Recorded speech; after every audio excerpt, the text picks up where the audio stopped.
All right, so today is August 13th, and this is the Eve barrel. I've got my Eve fittings here, which are Gatorade bottles, cut into fittings so I can add screens on here. I've got screens on all my barrels. So I have 8, you can do 16 up top, and that's how the air gets in when the barrel is capped. And these barrels I got free. You could use barrels that come with caps and close it tight. We talk for inner city where you can greatly reduce the smells from this. So we have a 1/2-inch conduit here. Very cheap this stuff is. This whole barrel altogether, if you can get the barrel for free, is cheap. And these fittings are very cheap. And so this is how you regulate the irrigation. If you want to save it, you can. And if you don't, well, you don't. You could do it like typical composting, just like that. As you can see, this one's going in here. This one's doing beautifully. We already did the thermophilic stage on here, and I added my reds, and now these are starting to take over and turn all this compost into garden gold in the form of worm castings. All right, that's what I'm going to do with these. I'm going to fill this up, and I'm going to video it. There's a couple ways you can fill this up. Now I have all my material that I've had it capped in 6-gallon buckets. My household compost is my nitrogen. I have that all up in my in 6-gallon buckets. I think I have about 5 of them ready to go into here, and I'll probably bring it up to here. I'm going to get some very high heat with that. Now you don't have to put it in buckets first. You can literally just put your house scraps in here, and every time and we'll talk about that as the video goes on, every time you put your house scraps in, always cover with massive amounts of carbon. Here I'm going to be using sawdust in this one, but I love using that. Sawdust is my favorite, but I have used micro shredded cardboard, which is great. Your carbon's got to be as chopped up as fine as it can, and I have used leaves as well. As you can see around here, I got a ton of leaves that I could be using. All right, and so there'll be no smells. We're going to get the thermophilic stage as hot as we can for as long as we can. We're talking many weeks to a few months at a time. We can get that heat going and really softening and breaking that material up, making ready for, again, over here, which is after the thermophilic stage is done, is the red wiggler stage. These guys went down because I had this lid on. Let me see if I can find my way to fluff this up a little better so you can see how many reds are actually in here. There's a lot, and they go all the way down to the bottom. This was what my house compost looked like. I could grow food in this right now, and it's not even 6 months old yet. All right, so right today we're going to be filling this guy. All right, so let's do it here. What I'm going to do is I'm going to fill this sawdust all the way up to the can top. All right, it'll drop down a little bit, but that's going to be my line of how much carbon I'm going to start with. Dry, all right? Carbon is the dry. So, that in like this. Right. Then, all right, so it looks something like this. This is going to drop down immensely as the time goes. Now let me get my first barrel or bucket and throw it on there. Everything you can imagine in our house compost. All right, I'm going to throw that on here like that. It's got a little liquid too in it, because every soup can, every pasta, whatever, every jar we rinse out, we put in here. So it's like that. Go right in here like that. These 55-gallon drums are amazing for urban farming. We talked about that in our Facebook. Now I'm going to chop it up. Let me go get my chopper. Chop it up a little bit. All right, this is what I use. I chop it best I can. I got a pumpkin in here. Half pumpkin rind, big pumpkin rind. So I'm trying to get that in there. All right. I could have this up higher to see what's going on if I was a good photographer. Basically, it's just me chopping all this up. All right, that's what I say. Best you can. You know why? Because the more surface area exposed on your organic matter, the faster it all breaks down. Okay. There. The beauty about this barrel is you save the liquid. No smells, especially with sawdust, because it's so fine. All right? And once you cover it with a carbon, it greatly reduces the smell. All right, and I have to give kudos to Joseph Jenkins here at all times because he is amazing at that. It's a little hot out here today. Let me go get another bucket of slurry. All right, let's add the next bucket. Now this is very smelly right now, but the smell will go away if we do it right.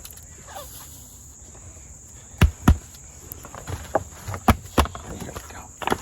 This is really smelly and gooey. See, I already took the liquid out of this as well, too. The liquid has all been taken out of here. That's why it's hard to get out. There we go. All right. And then you know what works good to clean these is a card. Oh, here's a card. These cards work really well to clean these.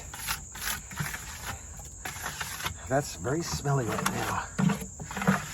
And here in the suburbs, we live very close to each other. You don't want that smelling. That's smelly, right? Many people don't realize you can do it in a 55-gallon drum vertically.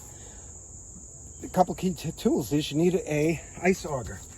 You need something, or a compost turner. You need something to be able to work the pile when it comes time to manipulating that thermophilic heat. Let me put some more sawdust on here. Just like that. And then I'm gonna chop it up a little more, mix it in like this. Just like that. Always chop it.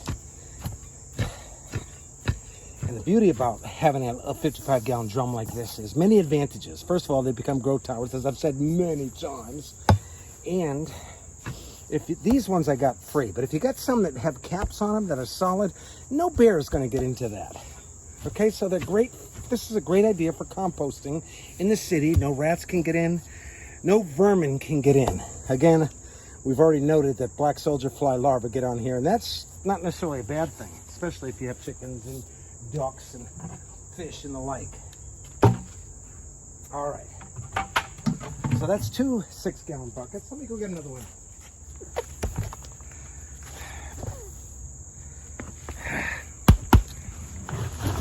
There we go. All right. Now this one, again, folks, everything, this really does smell too. Whew. And we got lobsters in there. We got all kinds of stuff. Everything, folks. There are no no-nos. I get on these Facebook groups and everybody says, can I compost this? Can I compost that? If it's organic, you can compost it. End of the story. With good results, especially if you get the thermophilic action going and you add your reds after. Because we know that temperatures, when you get temperature, and you'll see these temperatures are going to get up to 160 in this barrel. No doubt.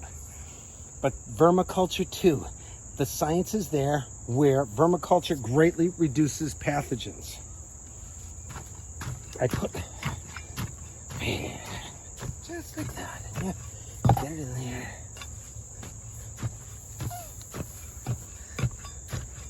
Definitely a workout.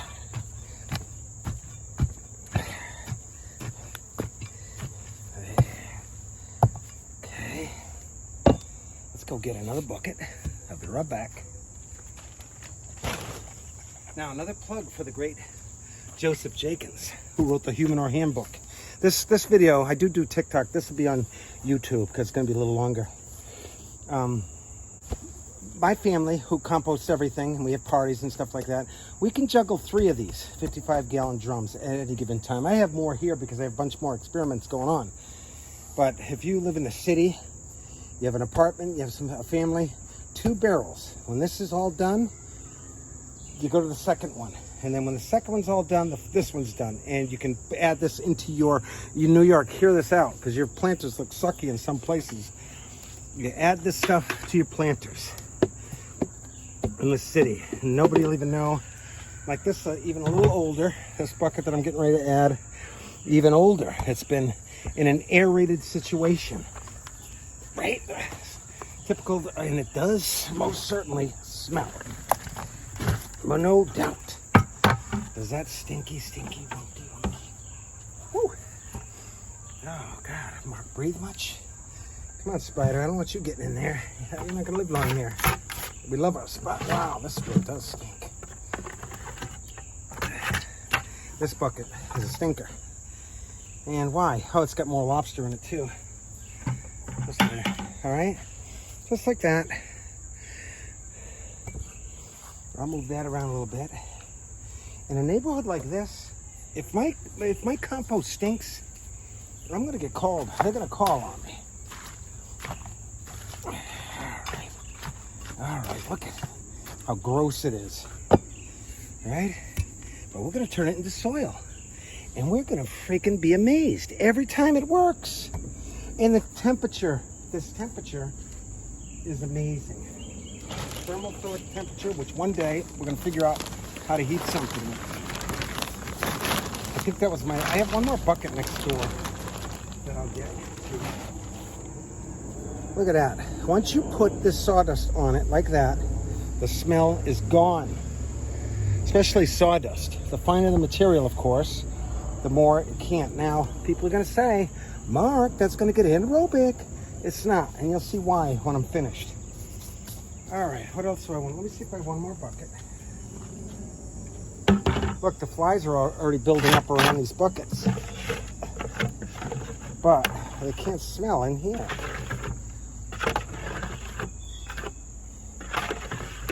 This temperature, I'll keep you posted on the thermophilic action that I'll be most certainly getting.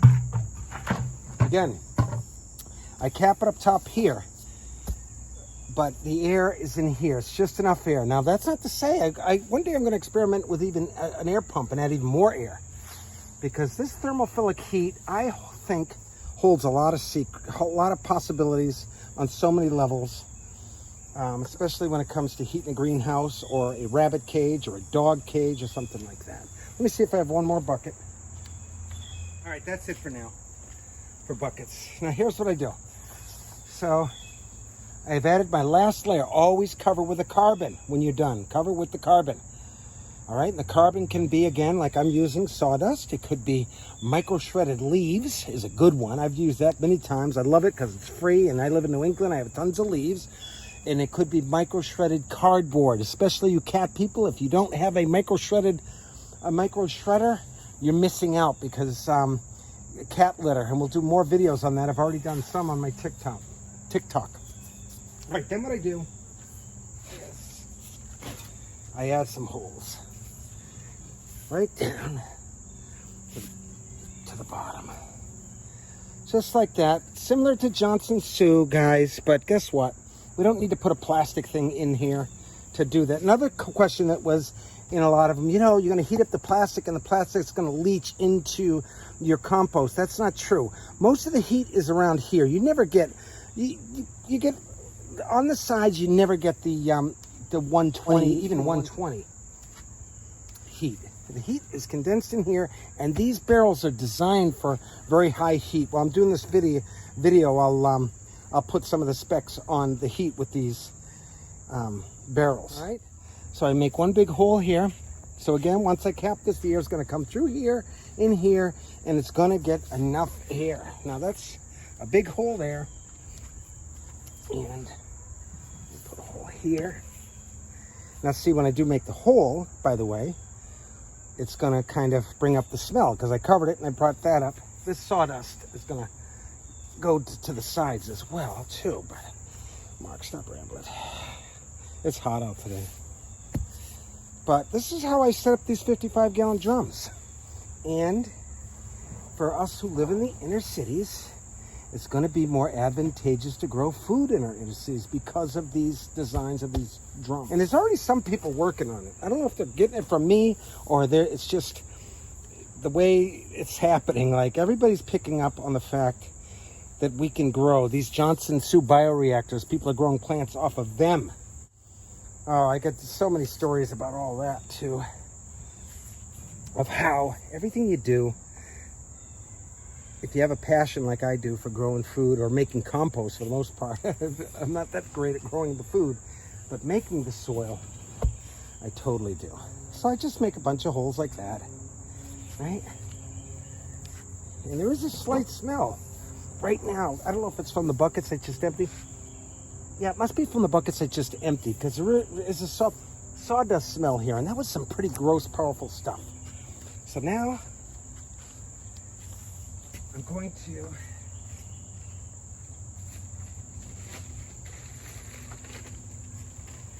put this on here like this. This will help retain the moisture and help reduce some smell from these holes.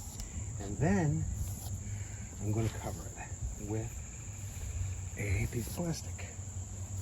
I don't know if you notice, but around these buckets there's a bunch of flies around here, and there's very few over here. All right? Why? Because again, I covered with a carbon.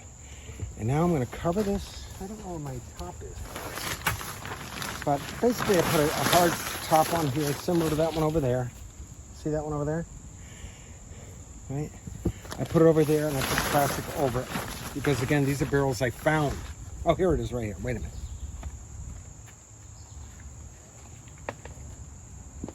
All right. Cover this like this. All right, these are makeshift. Again, get barrels that have lids that tight, nice and tight, especially people who live in out woods where you worry about bears so much. We will get that thermophilic action with this. And people, when they see it, I guess, it is misleading because I put this plastic on it like that and people think it's not an aerated system here. But it's a closed loop. The air is coming under here through all these vents again, as I've said. And of course, this was run pretty dry, so I'm not going to get too much liquid out of here. Eventually there will be some, and I'm going to put a thing similar to that. Look at all these flies around here. They don't smell in here, and that's a good thing. All right, that's how I fill. That's how I fill an Eve barrel. Many applications for these things, as you could tell over here. This one here got invaded by black soldier fly. They lay their eggs, as you can see right here, and they come in here. So you people who have fish or chickens you want to feed, bam, come on. All right, these guys come up. There's a way to self-harvest these within the same container, and we'll talk more about that in other videos. It's a win-win, folks. And people who say, Mark, you're not getting enough air, I am getting the air that I need. And the proof of that is the thermophilic age. I'll be showing the thermophilic stage, the very high, long-lasting heats that will inevitably, like clockwork, will come from this one, like I got from here. This one, it's not quite ready to add my reds yet, but I could, I guess, if the black soldier flies are living. I'll add those later. All right. All this will be soil for next year. Do not give your organics to the man. All right. They make a lot of money moving it around, and they put it in the wrong places. We need to start closing the loop, folks. This system here for inner city growing and for outback, I've now come to say, even for the outback, when you have bears and stuff that you worry about your compost, that's how you do it, in 55-gallon drums. We had in a huge commercial type pile using heavy equipment to move it around or to get it. We can do it in these 55-gallon drums. But, of course, you need a tool to work it, whether it's those composting tools that are very expensive or an ice auger, which I get on Facebook, very cheap, $10, not paying any more. And they're rugged. Keep them outside, never have to worry about that thing. All right, what else can I say? I'll keep you posted on this pile. I'll show you the heat that I get by the end of this video. By the time I get it edited and stuff, I'll take one last picture and show you the temperature that I got just by adding this stuff. This is Mark from Eve Growing. We will most certainly heal this planet one urban farmer at a time. I always say that at the end of my videos. Why? Because urban farmers know how to make soil.